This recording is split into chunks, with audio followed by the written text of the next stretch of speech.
Hello guys, ayan. Mangunguha po kami ng pananim na paminta. Yung hindi na po namin siya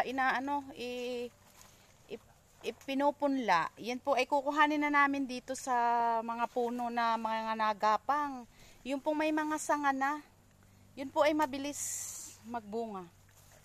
Yung pong kumakabag na siya. Po kami sa may pamintahan.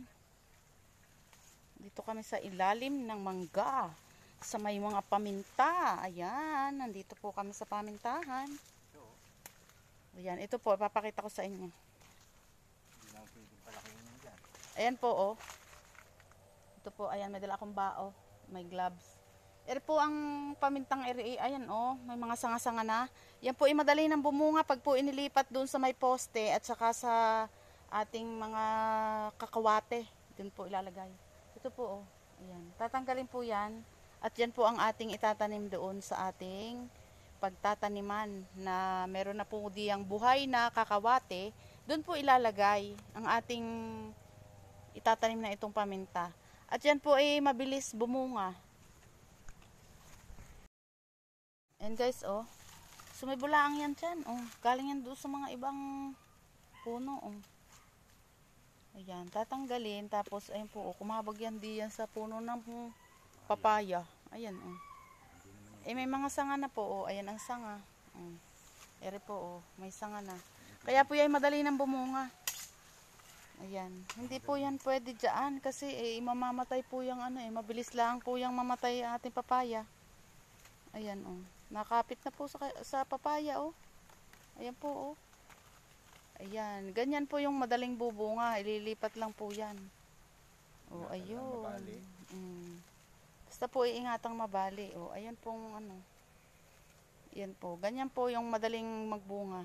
Yan po ang aming itatanim doon sa may kakawating buhay na. Ayan po. Tapos kukuha pa po ulit kami ng iba pa.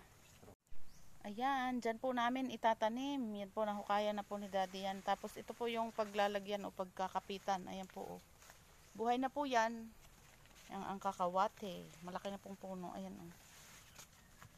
Mabilis po yung ganyan po, oh. Iniro-roll. Tapos po sa katatabunan. Ganyan po ang pagtatanim ng ating paminta or black pepper. Ayan po, ganyan po.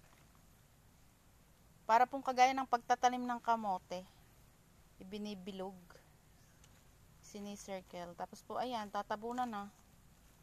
Pag po natabunan, ikakapit naman po doon, itatali ng straw diyan po sa puno, pataas, pag ganyan. Para po pagka ikakapit na po yan diyan. Ayan po, oh. Ganyan. Tapos itatali na po yan ni Daddy dito sa Ayan, dito po. Pag ganyan. Ayan, papataas po yan dyan. Ito po ang katabi, oh, may mga bunga na, oh. Ayan po. Ito po ay buhay na po na kakawati, kaya po tataniman. Sayang naman po. Minsan po kasi mahirap magbuhay ng kakawati.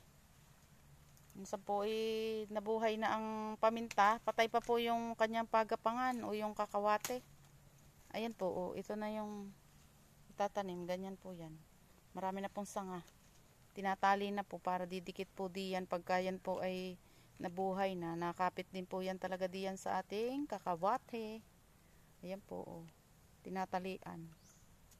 Para po siya ay kakapit diyan. Sa puno ng kakawate. Sa katawan. Ayan po. Para po magiging kagaya na po niyang ating mga ibang tanim na yan. Saka nito, oh. Ayan po, oh. Ganyan. Nakakapit diyan. Sa puno sa katawan ng kakawate. Pataas. Ayan po. Nabunga na po yung marami dito. Kalimitan po yung nabunga na. Dito po yung maganda at malakas bumunga. Marami ang bunga.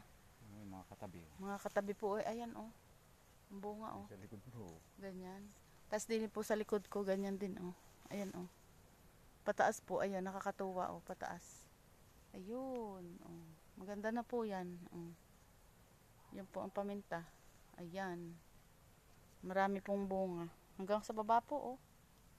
Yan. Sana po makatuloy yan para po sa susunod naman po ito din ay magkaganyan ang bunga itong ating itinatanim na ito. Ayan po, oh. Ayan. ang ating pagtatanim ng ano. Yan po ay kukuhanin agad. Pagkakuha po ay dapat ay itinatanim para po hindi malanta. Pag malayo ang pagtataniman, hindi pwede. Palibasa po ay dito lang kami magtatanim, ay di po ipagkakuha itinanim na. Pag po malayo ang dadalhan, ay baka po hindi siguradong mga bubuhay kasi po ay matatagal lang hindi agad maitanim, baka po malanta. Dito lang po din kami kumuha, kaya po okay lang na pagkakuha itatanim. Pag po yung sa ibang lugar dadalhin, eh hindi po advisable na gagawin po yun kasi hindi sigurado po kung 100% na mabubuhay. Malalanta. Kasi po ay malalanta, matatagalan bago maitanim. Ayan po, ang ating bagong tanim. Ayan po. Sa may mga pamintahan, hanapin nila yung mga ganyan. Sa may mga pamintahan po dapat hinahanap po yung ganyan. Yan po ang mabilis bumunga. Ayan, ililipat lang po yung saglit. Tapos ayan, ganyan na. Tinatali po, marami na pong sanga eh.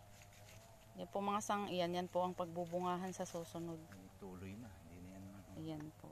Yan po siguradong buhay. Mabilis po ang ganyan na bumunga. Basta po itatanim ay tag-ulan. Basta tag-ulan lang po magtatanim. Huwag naman pong tag-araw at sigurado pong tuyo ang inyong itatanim pag tag-araw kayo nagtanim. Dapat po yung ganitong panahon ng tag-ulan. Para po sure na buhay ang inyong paminta. Ayan po. Ang ating pagtatanim ng paminta. Ayan na po oh. Yan po ang isa pa po naming tinanim. Yan po ang pang-5 puno na tanim namin na puro ganyan. Ayan po oh. Ayan. Oh. Tinitikit po namin sa pamagitan ng straw. Ito po ang straw oh. Ayan oh. Para po siya ikakapit dyan sa ating pinag-anuhan na yan na poste. Ayan oh. May straw po dyan. Ayan. Para po kakapit siya dyan sa puno ng kakawate. Oh, ayan po, bagong tanim lang po yan. Yan po ang ating isa pang tanim, pang-5 na tinanim. Yan po ay kinuha namin ngayon lang, tapos po itinanim din dyan. Yan po yung mga sanga-sanga na. Ayan po ang sanga oh. Ayan oh. Ayan yung mga sanga. Kailangan po may sanga na para mas mabilis po siyang magbunga. Yan po. Ibig sabihin po ay medyo magulang-gulang na po yan. Ayan o, ang ating straw. May tali po para po yan ang kakapit po ang ugat diyan sa ano ng kakawate puno. Kaya po yan tinatali. Mamumunga na yan. Yan po. Mga next year po eh meron na yung mga ilang bigi ng bunga. Ayan po o. Ayan ang ating pagtatanim ng paminta or black pepper. Yan lamang muna po. Thank you for watching.